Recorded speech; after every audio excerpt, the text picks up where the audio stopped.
Over the years, many of us have come to probably realize that the Egyptian pantheon counts various divinities extremely revered because of how highly they contributed to the evolution and the prosperity of Egypt.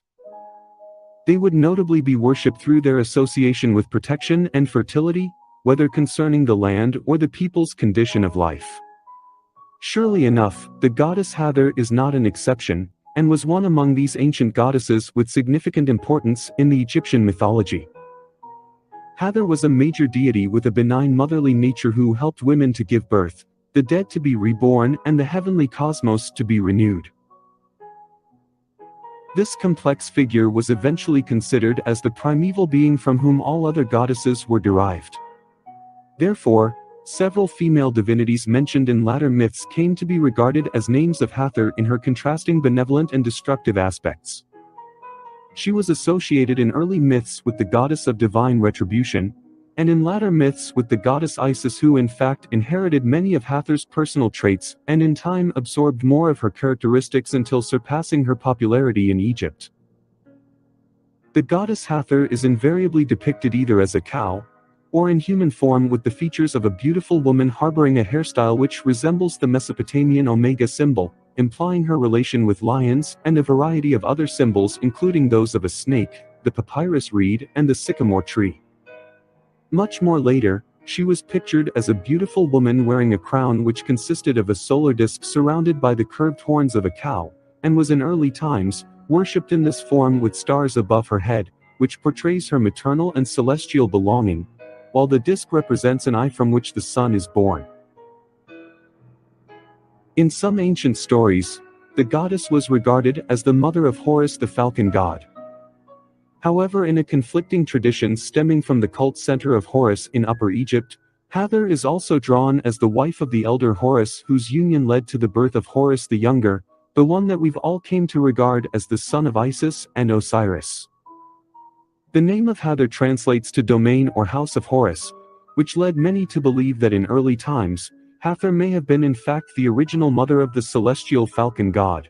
But once the Osiris legend gained widespread popularity, this capacity was in time attributed to Isis, leaving Hathor with a complex protective rather than a maternal relationship with Horus. The pyramid text mentioned the domain of Horus as making allusion to two concepts.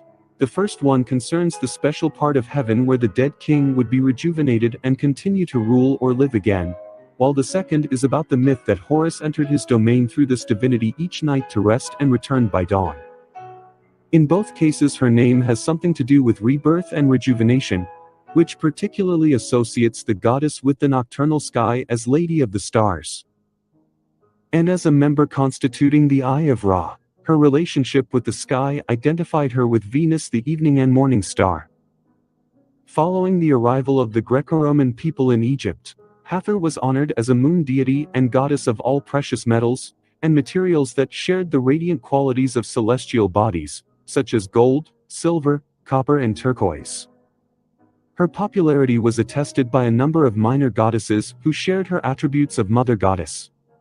The most important of these were the seven Hathors, the personifications of fate often called upon through magical spells. Since Hathor was also worshipped as a goddess of fertility, she was commonly invoked in private prayers and votive offerings, particularly by women desiring children. And when a child was born, it was believed that the seven Hathor would appear to pronounce the destiny of the newborn, but also had a red ribbon which they used to bind evil forces and demons that might try to intervene with the outcoming birth. These goddesses were regarded as having the power to exchange a prince born to bad fortune with a luckier child, thereby protecting the dynasty and the nation. The seven Hathors were venerated highly in life for their ability to assist in matters of love and for their protective abilities against the forces of darkness. In the spell 406 from the pyramid text, the Eye of Ra is said to have existed upon the horns of the goddess Hathor, which seems to be an early reference to the myth of the sun god being lifted up into heaven by the head of the celestial cow. And because of that, some accounts would identify her with another sky goddess whose name means the Great Flood, the one that brings the inundation of the Nile River which fertilized the land. This divine cow was often regarded as a primordial form of Hathor, and was believed to have lifted the sun god up above the primeval waters. The goddess could also be worshipped as the mother of all children, especially those of divinities, whose birth were celebrations of the ability of the cosmos to renew itself. And as such, the pharaohs were called the sons of Hathor, whereas each Egyptian princess automatically became a priestess of the goddess. Horus performed a similar function regarding the Egyptian kingship, while Hathor is often shown in her cow form maternally protecting the youthful king Horus inside a papyrus thicket, and bestowed him the power to rule by feeding him with her own milk. With the Eye of Ra being often described as the daughter of Ra who protects her father, the story of the sun god's voyage through the night sky into the underworld highlights the protective nature of Hathor towards her father, and earned the epithet the Foremost One, a prominent place in the solar barge because she stood in the prow of the solar ship leading its defense against the serpent god of chaos. In the legend of the Eye of Ra, the goddess Hathor embodied the eye of the sun god in a potentially destructive nature, as a vengeful lioness goddess destroyer of men who may have wronged him. In this form, she was not a joyful goddess of love but a rampaging violent force. Although in time she came to be considered as the ultimate personification of kindness and love, she was initially a bloodthirsty deity unleashed upon the rebellious descendants of mankind to punish them for their sins. On one occasion, as referred by an ancient text written in the Book of the Heavenly Cow from the Middle Kingdom, which is similar to that of the biblical flood, tells of the god Ra becoming so enraged at the ingratitude and evil of men that he released her upon humanity to destroy them. The goddess descended on the world in a fury of destruction, killing everyone she could find, crushing their homes, tearing up fields and gardens, then inevitably transformed into the violent goddess Sekhmet. In her savage lion form, even after she had obtained revenge on behalf of her father, her bloodthirst could no longer be satiated and kept going with the destruction. At the first sight of it, Ra was pleased because humanity had forgotten him and had turned to only thinking of themselves and following after their own pleasure. He watched Sekhmet inflicting divine retribution with satisfaction until the other gods intervened and asked the sun god to show some mercy on humanity. Otherwise, Sekhmet was soon going to wipe out all of creation and there will be no human beings left on earth to regret their sins or benefit from them. Later, however, the sun god changed his mind. He thought that maybe it was not a good idea of letting her go this way until there's not a single human left on earth to tell the story for future generations, so that humankind doesn't make the same mistake all over again. So he decided to devise a plan to stop her violence. He thought that the vengeful eye had to be rendered drunk before she could return to heaven as the beautiful and gracious Hathor.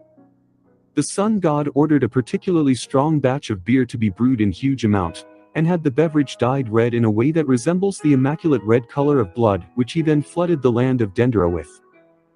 By this time, the goddess is crazed with the thirst for more blood, and when she came upon the blood-red-looking land, she got drunk after having a taste of it thinking it was blood. Fully intoxicated, she fell asleep and woke up back to her senses as the benevolent goddess of love she has always been. Humanity was thus spared destruction and their former tormentor became their greatest benefactress. Following her transformation, Hathor bestowed only beautiful and uplifting gifts upon children of the earth and assumed such high status that all later goddesses of Egypt can be considered forms of Hathor. As a goddess who transcended life and death, Hathor was widely worshipped and her name was later carried by a divinity known as the Distant Goddess, believed to have abandoned her father to live in a wild feline form in the deserts beyond Egypt. This identification came relatively late, but Hathor had long been regarded as the goddess of foreign lands, so it perfectly makes sense.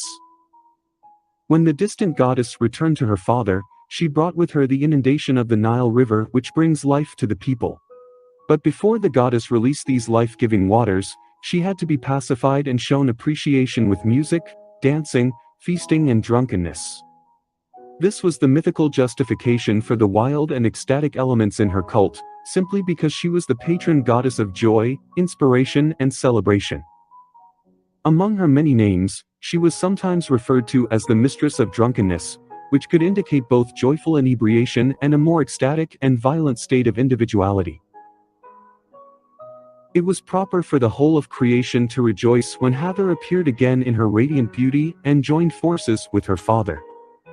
However, the union of Hathor and the Creator could be thought of in sexual terms, or more abstractly as a merging of the sun god with his own active power.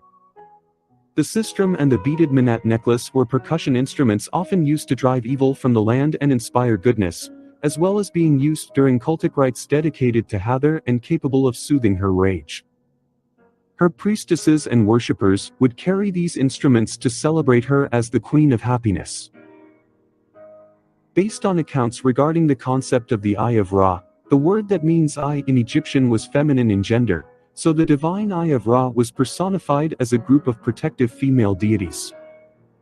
The tale of the distant goddess is actually a story related to the godly eye through which the feminine aspect of the divine goes forth, acts upon its new environment and returns to bring some sort of transformation. This divine figure associated with change was linked to a number of female divinities, including Hathor herself. This evidence is clearly made in the Book of the Heavenly Tao, in which Hathor is identified as the eye of the sun who brought destruction upon humanity, but eventually transforms their relationship with the divine. The goddess Hathor was the female creative principle personifying love, beauty, and sexuality. She could be the most seductive of all Egyptian deities. This erotic side of her nature associated with the erotic aspects of music and dance makes her the patroness of lovers in Egyptian poetry. Hathor enjoyed great prominence in Greco-Roman culture as they identified her with their own goddesses of beauty and love. Aphrodite by the Greeks and Venus by the Romans, and therefore many elements in the makeup of these Greco-Roman goddesses were modeled based on her Egyptian fashion. In the contendings of Horus and Seth, a tribunal of 9 powerful gods were to decide who was to rule the land of Egypt. Among these deities was the sun god, who at some point became angry and was sinking back into the inert state that would mean the end of the world. In order to appease him, Hathor visits her father and danced lustfully in front of him while showing him her genitals, succeeding on driving away his evil mood. Although being clearly a sexual gesture, the abstract interpretation of the importance of balance between the feminine and masculine principles is to maintain order and harmony. Revealing herself to her father in an unexpected gesture which lightens his mood and puts things in perspective, the goddess shows that the balance between the duality of feminine and the masculine, between light and darkness, is emphasized throughout the Egyptian culture and within myths relating to these divinities. She is prominent in many royal tombs in the Valley of the Kings at Thebes, where she is seen as a funerary deity strongly linked with Ra when he descends below the western horizon. Hathor, as the goddess of the West, welcomed the setting sun into her outstretched arms, and for both gods and people, she eased the transition from death to new life. At Necropolis, Hathor was the lady who opened the gates of the underworld and was thought to live in sycamore trees, subsequently bearing the epithet, Lady of the Sycamore. She could cross boundaries between worlds, helping the dead in the transition to the afterlife, gave food and water to the deceased as they arrived in the underworld, then guided the worthy souls toward the paradise. Unlike other deities of ancient Egypt whose clergy needed to be of the same gender as the deity they served, those who served the goddess Hathor could be both men or women. Some of the most important locations of her temples, beyond Thebes, was her cult center at Dendera, where Hathor was heavily worshipped to the extent that she was honored as a goddess of the afterlife in the field of reeds. It was long believed that when one died in ancient Egypt, they would assume the likeness of Osiris and was blessed by his qualities of moral integrity. However, during the Greco-Roman period, dead women who were deemed worthy to cross into the paradise of the field of reeds identified themselves with Hathor's likeness and qualities, while the male dead continued to be identified with the god Osiris. Hathor was an immensely popular and influential goddess. She was always from the earliest times concerned with women in body and in mind. Before the ascent of Isis, her cult was popular with both the poor working class and the ruling elite. And thanks to the patronage of Old Kingdom rulers, she became one of the most important deities in Egypt, with more temples dedicated to her than any other goddess. It was only after the goddess Isis took over a number of her attributes that Hathor lost her place as the most important and widely worshipped goddess in Egypt.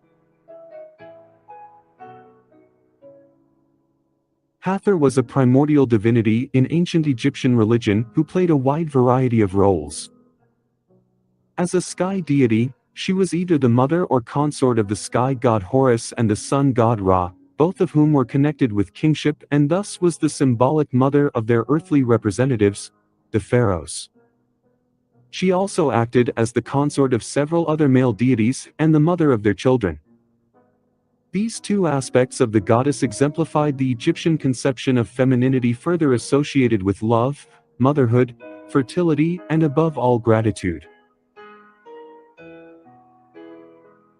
If you've enjoyed the video, give it a thumbs up, comment and subscribe.